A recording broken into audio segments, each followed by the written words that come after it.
Hello and welcome to Trying Times. If you're new here, I'm extending a gigantic welcome to you. My name's Carmen, and on this show, I basically talk about a bunch of different things that take place during our lives.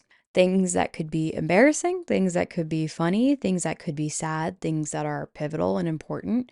It's basically about a bunch of stuff. And some of the episodes on this show, I will specifically talk about things that I enjoy or things that I find to be helpful to just, I don't know, living a better life, I suppose. And this episode is a very special one. I say that often because I feel like all of them are special in their own way. But this one's very special because I actually have a chance to sit down with my best friend one more time and record a very special episode with her. The whole premise of this episode is very much a book club.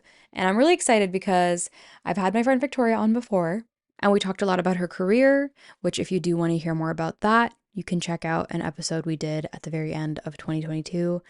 It was really fun to record with her. And in that episode, we talked a lot about maybe coming back and doing an annual book club.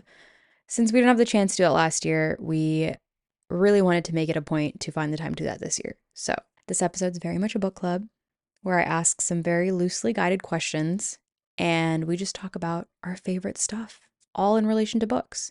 So if you're somewhat of a bookworm, you're someone who loves to read, or you're someone who's interested in reading and you're looking for recommendations, I would definitely recommend staying tuned and listening to the rest of this because you might discover some pretty cool authors and some pretty cool stories. So yeah, without further ado, we'll get into the episode. I'm so excited to have this guest on this episode, and she's not new to this. She's been on the show before. I'm going to be talking to my best friend Victoria today. And the entire concept of this episode came very much from the previous episode we did together, which is from the end of 2022. In case you wanted to go listen to that, go listen to that. It was great. We talk a lot about Victoria, her career in photography, what inspired her, and then we talk a little bit about books because that's something that we both really share in common as a passion, as a hobby. We love to read, we love to talk about reading, we love to look at different books, we love to go to bookstores and do bookstore crawls. It's so much fun. So I know in that episode we joked a little bit about a book club, and we didn't really have a chance to do this last year, and we were hoping to make it an annual thing, but I mean, better late than never. So we found a way, and we're bringing it into this year. So without further ado, welcome Victoria. Hi, thank you so much for having me back on. Thank you so much for wanting to be on. I love this. I'm so excited to actually have a totally different discussion than I normally do on here. And I feel like in every single episode now, I always say this is going to be a little bit different from the last episode, or this is going to be a little different from the ordinary episode. And that doesn't mean that the show's changing or anything, but it just means we're going to be shifting our focus in a different direction a little bit. So I'm excited to have you here to talk more about books. And me too. Again, this is something we love. You're a little bit of the culprit. And a little bit of the reason why I'm so into reading. Mm-hmm. I have you to blame, but also I have you to thank. So take that however you will. But I think right off the bat, the first question I want to ask and get into, it's going to be a very general one, is of any of the books you've read recently, which one has been your favorite and what about it stood out to you? So I think I'm going to start with The Feeling of Falling in Love by Mason Deaver. Ooh. It is a young adult book, but I think I just instantly fell in love with the plot. It is like fake dating, and there is like a bit of like a romance with a wedding and like drama. But I think what I loved most about it was it really does capture like the feeling of falling in love, the drama that goes with it, the family trauma a little bit it touches on too. So yeah, you definitely should go check it out. Dang. Okay, I need to. I know this is one you've mentioned to me before. Yeah. And I know the general saying is to never judge a book by its cover. And I'm not judging it in a negative way. I'm judging it in a very positive way because it has a very unique cover that I feel I will always recognize. And if I see it just on a shelf, I feel like I know which book it is immediately. So off the bat, that's great. How did you come across this book, if you don't mind me asking? Well, I've always loved young adult books. That's kind of where my love for reading started. And then I kind of got into more like romance, I guess. Mm-hmm. So that's kind of where I blossomed into. And then, yeah, I loved Mason. Their writing was awesome. So I wanted to check it out. That's great. I love that. That's awesome. Okay, I'll go ahead and just share on my behalf since this is a book club essentially in this episode. For me, I feel like lately I've been trying to read books that are a little bit more out of my comfort zone. So again, this is a great space where Victoria comes into play too, because a lot of the time I feel like I'm very used to reading the same thing over and over. So I'm trying really hard to push myself. And off the whole riff of being in a book club, well, having this be a book club, I joined a book club and I was telling Victoria about this because I want to push myself to read things that are very much out of the ordinary from what I normally pick up or what I'm normally driven towards. And the very first book that I actually read in this book club is something that I probably will fully admit I would avoid this book sheerly out of the fear of being emotional because it is quite heavy, but in the best way possible. So if I had to say which book of any of the ones I've read recently that's been my favorite, I would say Denison Avenue by Christina Wong. It's so incredibly insightful and emotional. And I mean, if you're someone who is from Toronto or likes to hang around Toronto, this is definitely one that I recommend that you read. I don't want to sum up a lot of what it's about because I don't want to accidentally give the storyline away, but there's a lot of talk of gentrification. There's a lot of talk about things changing over time. There's a lot of comparisons between the past and the present, and I just think it's a really important story that a lot of people should read if they have the chance to. And not to mention, the very end of the book actually has illustrations to accompany the storyline, which is really cool. And that's something I've never actually seen in a book before. Mm-hmm. I mean, unless it's like manga or, you know, a comic book where that is the premise of storytelling, but I've never seen something in this sense before. So that was really special. And I think since I saved a lot of the photos or illustrations for when I was done reading the story, it was actually quite emotional and there was a lot to unpack there, and there were little Easter eggs too, which is really exciting. So I definitely recommend that one. Again, both of those are completely different stories. Mm-hmm. I need to pick up the Feeling of Falling in Love. The Feeling of Falling in Love. Yeah. I need to pick up The Feeling of Falling in Love because this is one that you've recommended time and time again, and it is on my list. So definitely, I need to check it out. Yeah, I need to go get that. Okay, going off of this, a lot of the book recommendations that I often am seeing and that I'm used to kind of gravitating towards all come from social media in a way because I mean, I follow some authors I really love on Instagram and TikTok as well, but on TikTok, there's a whole realm of BookTok, and it is just so, there's no end to it. It's kind of like a rabbit hole. Always popping up. Always something new, always something going on, and it's so hard to keep up with, but I'm also so grateful for it because it introduces us to so much more. So one of the things I came across on TikTok was this term called an auto-buy author. And this basically just means that if a particular author that you really love was to release a new book, you will, without a doubt, go ahead and pick that up. No questions asked, no second thoughts. So I wanted to ask which author that would be for you. Okay. So this is a hard one for me because I feel like I have a lot of authors that I would automatically pick. That's a great thing. But I'm going to go with Casey McQuiston because I fell in love with Red, White, and Royal Blue. That's a really, that's also one I need to read. But it is a very popular one, I feel, for good reason. Yeah. I just loved her writing, and that book was honestly the best. So I will read anything that she writes. I love that. Okay. And I'm excited for her new one, The Pairing. I have it bought, and it's waiting on my Kindle. But yes. No, I gotta get to it. Oh my god, the cover of it is so cute. Yeah. But it has sprayed edges as well, which are just so pretty. So I mean, I'm just living vicariously through you. I'm like waiting for you to let me know what you think of it, and then I'll jump headfirst into it. Okay, cool. Anybody else? So I have a few others here. Like Jenny Han, I loved To All the Boys I Loved Before. I loved that whole series, and anything that she writes, I instantly bought, even before the movies and before she had her show as well for her other series. Rainbow Rowell, I loved Fangirl. So Oh, yes. Yeah. Oh my gosh, I feel like it's like becoming a cult classic. A lot of people really love that one. Yeah, I really love that one. And then Eleanor and Park, I believe, is her other one that I really loved. And then Becky Albertalli, I loved her books too. Yes, she's done Love, Simon. right? Yes. Yes. Yes. Okay. That's okay. So automatically I'm just like, now I need to hop in. Yeah. That's great. Yeah, and then I just have a few others, like Jax Calder. He recently did like a series called The Unlikely Hair and the Unlikely Pair, I believe. Oh, okay. So it was like kind of similar to like the Prince kind of situation. So I really liked that too. Okay. I feel like you've shown me the cover of one of these before. Yeah, like kind of like a royal. Yes. Yeah. Very much like goes into the whole like hierarchy thing too with all of that comes with royalty. Okay, cool. Yeah, and That's then cool. Eden Finley and Kit Oliver. So Eden Finley does a lot of sports romance, romance. So I loved all of her books. Ooh, which ones? Every time you tell me about an author, I'm like, there's at least one or two books that you've shown me before or told me about, and then I've seen them. Yeah. Is there like a top one book? So yeah, she has her series. Fake Out is the first one, but it's a part of the Fake Boyfriend series. Oh. Yeah.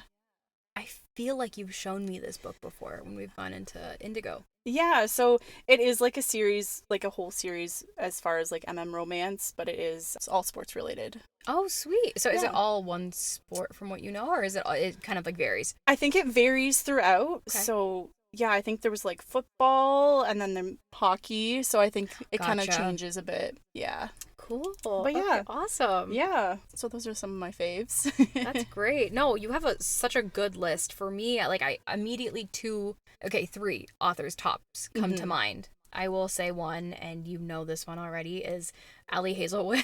Yeah. I am such a fangirl for Allie Hazelwood. She could release a literal pile of poo and I would still probably pick it up and be like, this is really great. I'm kidding.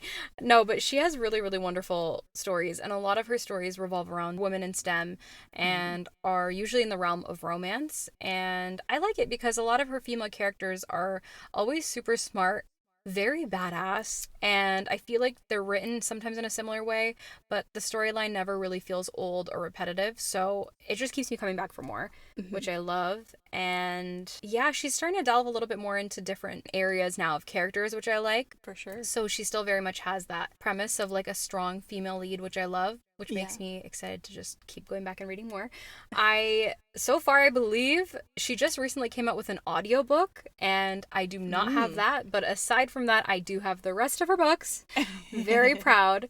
And I've read a majority of them. I do have a few that I need to read, though. So we'll get into those when we get into those. Another one for me is Sonia Lawley, who came out with... I was getting advertisements like years ago for this book called Holly Jolly Diwali, and I was like, I don't know what this is, but this sounds adorable. So I read the premise of it online and read the book very fast. I got super into this story, and then after that she quickly became one of those authors where I'm like, I need to read everything she's written and everything she's coming out with. And she typically exists in the realm of fiction or romance, but now she's actually started to delve into the realm of thrillers or psychological thrillers, which is another genre I really, really enjoy reading. So that's perfect for me. Yeah. I do need to pick up her most recent book. I believe it's called The Plus One. And yeah, I feel like a little bit of a fake fan for that, but that's okay. So there's that. And then the third author that I would say I automatically always gravitate towards is Elena Armas, who did The Spanish Love Deception, The Long Game, now The Fiancé Dilemma, and The American Roommate Experiment. That was the other one I was forgetting. I'm really proud of myself that I just pulled those out of my head like that, because I can't do that with anything else, but I can do that with her books. So I really love her writing. She writes primarily romance again, but it is very, I just feel wholesome. If you're looking for some spice, she sprinkles that in as well. So it's all around, it's a happy medium. It's great. And I think she has a fairly big fan base for a good reason. So yeah, like similar to you, I would say I have a handful of auto-buy authors, because it's, I mean, if you have one, I'm jealous of the self-restraint. Me too. I cannot have that, and I wish I could, but no, she's great, and along with the rest, they're all really great. And yeah, now I feel like I have a few more that I need to add to my list because of all the really great recommendations you had. So there's that. All right. Well, going off of that, I wanted to delve into this different side of books, I guess. and that revolves heavily around book to movie adaptations. Okay. This is something that has been wildly popular for longer probably than we've been alive. Let's be real. Like, there are so many movies that start off as books that were existing before we were here. And I feel like in the last few years, it's been even more popular than ever before. So I want to ask, is there a book that you love that has not already been adapted yet that you would want to see on screen? Give me a little minute to think on that one. Why don't you go ahead first? Sure, yeah, no worries.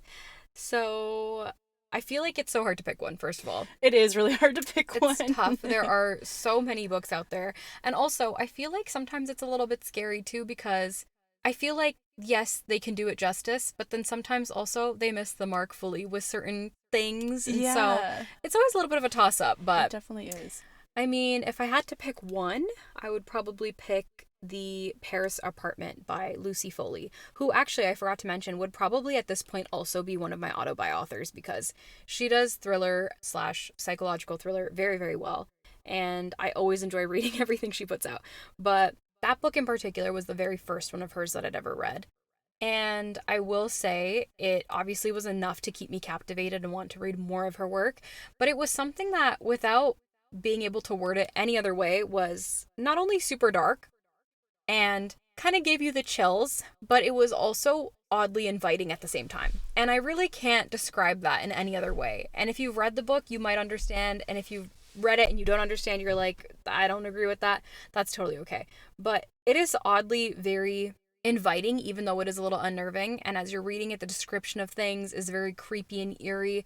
But it is truly something that I feel would be really, really cool to see on a screen. Again, granted, they do it a certain way, and I believe there has been talk about this actually being adapted to screen. So I really hope that happens, and if it does, I hope they take their precious, precious time with it, because I love this story, and so to see it on a screen would be great. Again, granted, it's done a very certain way, I think. So that's mine. What about you? You've thought of one? I think I've narrowed it down. Okay. I had a few. I'm going to go with And They Lived by Stephen Salvatore. Okay. So it is a young adult, and it is surrounding a young animator that's going to college, and kind of like his first relationship with like a poet. Oh. Yeah, so they kind of come from different backgrounds. The animator is also dealing with some trauma and body dysphoria. So he has had some struggles going through, and as well as the poet. So yeah, I think it would be really interesting to see like on the screen and kind of get into like that kind of... Of course. I feel like there's so many different opportunities there as well for a lot of different representation, in a sense, for a lack of a better word. I feel like there's a lot that people could relate to there. And definitely. Yeah, to see those sort of themes on screen as well, I feel is always quite eye-opening. But again, for someone out there that might not really have seen that before, it could go one of two ways, obviously, right? It could be a trigger, but it could also be very comforting to know that you're not alone in that sort of a subject or an area or whatever it may be. So that's a good pick. Yeah, so I think it would be a good pick, and it's kind of like the first like love and like first time being like away from your parents, right, and going to college. Yes. So it is like a little bit of like there are some like trauma in there, but I think it would be a good pick. No, that definitely sounds like a great pick, because it's kind of also, this is another great genre, but it's along the lines of that coming of age sort of genre as well, right? Where you're tackling so many different things at once. So many things happening with your family and going to school, so many new things. Yeah, so I think that's a really good choice. I'm glad you took the time to think about that one, because you found a good one there. That's great. Okay, we've been talking for a tiny bit of time, so I have one more question for you. If you had the option, this is a tough one, it's pretty weighted. If you had the option to recommend any book you've ever read, any one single book to someone, which book would that be? Okay. I think I'm going to have to go with Red, White, and Royal Blue by Casey. Yeah. I just love that book, and I recommend it to anybody and everybody, because I think it's just a great way to get into like romance, and not only that, but like with two guys too. So yeah, I just think it's a great recommendation, and I love her writing style, and definitely read the book, because I know there's a movie. The movie is it's a loose interpretation from what you've said. Yeah, like I just didn't have the same impact on me. I mean, definitely still watched it and like watched it a few times, but I love the book. No, I've heard decent things about the movie, but also at the same time, which I love that we just went from the subject of what do you want to see on a screen versus what has been put on screen. I think it's interesting. I've read a very mixed review of that one because a lot of people were looking forward to it because it is such a favorite for so many people, and it's completely understandable why. But it is funny to see that some people are totally happy with how it turned out or how it came to be versus other people not. They were like, this did not live up to the book. And it's tough. It's tough to live up to the book, though. Yeah. And sometimes I think about it and I'm just like, okay, yeah, if you have to take a story that is packed with so many details and qualities and sum that up into like an hour and a half on a screen, it's really hard to do that justice. But at the same time, I mean, I feel like it's possible. so, so yeah, no, that's fair. I think that's a great choice. For me, I always automatically think like it depending on a genre. If it's romance, I feel like I could recommend a few. If it's psychological thriller, then I could definitely think of some. But if it's fiction in general, something that touches loosely on a variety of themes, I would recommend The Seven Husbands of Evelyn Hugo by Taylor Jenkins Reid. Call me basic if you want. It's a very popular one, and I will say it's very popular for a reason. And I was one of, if you're judging, I was one of you, okay? Because I was until I read it. I had to pick it up and know what this book was about. Because I just kept seeing it everywhere. I kept hearing about it, and I'm like, what is the deal with this book? Why do some people love it? What is going on in this book? Is it really that good? And I cannot explain to you how good it is. It is truly wonderful. It's one that, and again, I tend to stray from sad stories, both on screen, on paper, whatever it may be, on an e-reader, depending on how you're reading. But I tend to stray from anything that could evoke very strong emotion because I love reading things that are very happy and end very happy. And that's how the world goes. Apparently it's not. But so this book is one that made me laugh. It made me cry. It had me angry. It had me really, really excited. It had me feel literally every single possible emotion. Like I was on a roller coaster the whole time. So I would heavily recommend that book. I know I've mentioned to Victoria too. I said, please pick up this book. You recommended it to me. I really need to read it too.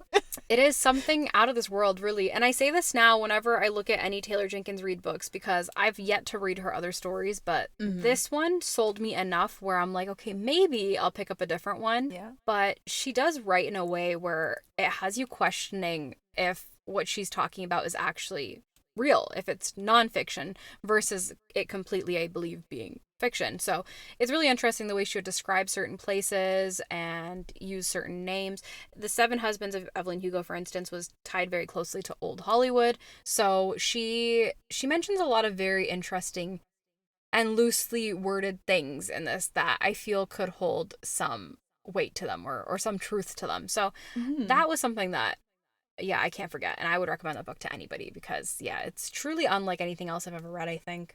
It's I definitely got to check it out. No, for sure. And she has a lot of other great books as well. I just want to say that. I've not read any of those yet, but she gets a lot of hype. And I believe it's probably for a good reason. Yeah, for sure. Yeah, after the one. So, and same with Casey. Yeah, Casey gets a lot of hype, but I believe it's for good. True. Like, I love her good books. reason. And again, I don't know. I think that's great. If someone gets a lot of hype and you're into them, it's all the more exciting, I feel. Yeah, for sure. But, those are all my questions for you. Okay. Did you have any other books that you wanted to share anything about? Whether this is anything you're planning to read before the end of the year? Okay. I know we're currently in spooky season, but we're going to be heading very, very soon into Christmas season and the holidays, and I feel like they're pumping out a lot of books for that time. They definitely are. I can kind of talk about a few that I have kind of on the go. Of course. So right now I'm reading I'll Have What He's Having by Adib Khorram. Okay, yes. I remember seeing this actually with you. Yeah, so we've seen it in the bookstore together actually.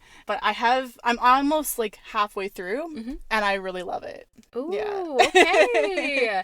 That's good though. Yeah, it's like kind of based off of like again, like family dynamics, and they both work in like the restaurant industry in different kind of aspects, and then they're kind of like trying to keep it cash, but it's turning into more than cash. So yeah, I'm really loving that one.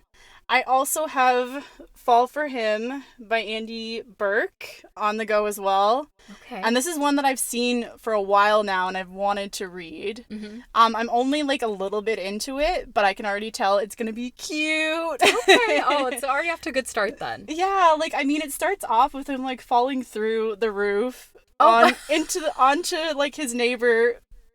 there's no better way to meet, you guys. Yes. No better way to meet. Uh-huh. That's the ultimate meet cute right there. Yeah, for sure. But I'm only like 20 pages in, so I don't want to like get into too much of that, but I'm looking forward to that one. That sounds great. I mean, it sounds like already right off the bat it starts off on such a bang, so you're already so well into the story. Yeah. That's awesome. Love that. Cool. All right. I can't say for me right now what I'm planning on reading next because I'm still in the midst of starting. Oh, I'm currently reading actually a thriller. It's a comedic thriller called Swiped. I cannot for the life of me remember the name of the author, but it is basically this thriller based around the concept of online dating and apps like Tinder, Hinge, Bumble, you know the rest. But it is so far actually really funny, but also now it's starting to get into that spooky aspect. Basically, it's about this girl who goes on a string of first dates and she comes to find out that some of the people she's gone on first dates with have all been recently murdered. So now she's just kind of like, what is wrong with me that this keeps happening? And currently where I'm at in the book, I don't want it to be a spoiler. It's very, very quick into the beginning. But currently where I'm at, the police have actually just showed up to her door.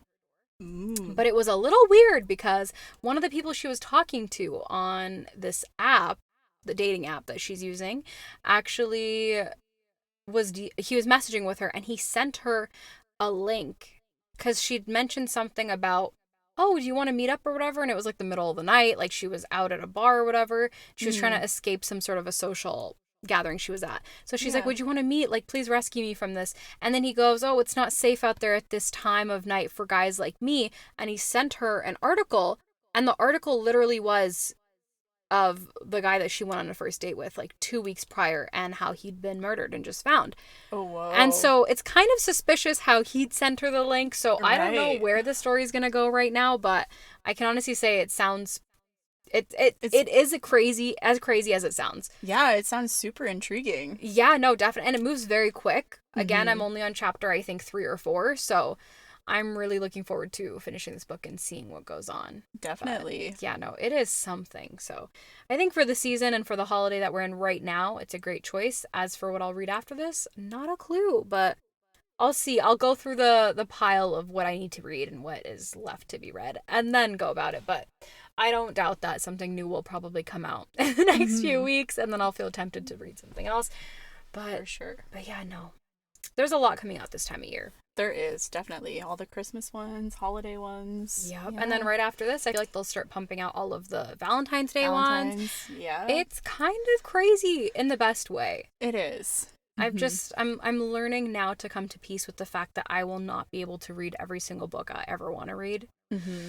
It's a painful thought, but me too. There's tons still on my list. It's one that you just kind of have to come to peace with. And maybe one day, maybe you'll get to most of them. Yeah, depending on how big that list is. Yeah. But it's pretty big. Yeah. Oh my gosh. Well, Victoria, thank you so much for being here today and for talking books with me. Thank you so much for having me on. It was so great to be back. Of course. This isn't even self-promotion. Maybe it's shameless, whatever. Victoria has a really cool page on Instagram where she shares about the books that she's reading and what she's looking forward to reading and all the good book stuff that we kind of just talked about now. So did you want to share that? Sure, yeah. So if you follow on Instagram, robinson.reads, and come check me out. Yeah, go look at her stuff because it's honestly so cool. She shares so many great recommendations on there and also shares a lot of great general memes for different readers. If you're someone who's in the bookstores regularly like us or at the library regularly, then a lot of the stuff she shares can be very relatable, but it's great. Go check her out and again, thank you so much. If you're still here, thank you so much for listening to this episode with Victoria. And again, I want to say a huge thank you to Victoria for taking the time out to sit down and record with me. It was so much fun, and I can honestly say I could see some more book clubs happening on this show in the future. And I feel like it'd be cool to invite some more guests in as well. It could be a pretty cool roundtable discussion type thing. It could be anything really, and I think that's special. But one of the reasons I really wanted to do this is because I feel like talking about interests can bring people together so well. And this is something that has definitely brought us together as friends. It's something that we love to spend a lot of quality time on together. And it's just exciting. So, again, thank you so much to Victoria. If you guys do want to check out her reading page on Instagram, I'll have that linked underneath the episode in the description. So, be sure to check that out. Again, I appreciate you listening so much. If you want to hear about anything in particular on an episode in the near future, feel free to DM me on Instagram at the Trying Times Podcast. I'd love to hear from you. But until then, we'll chat again soon, okay? Bye.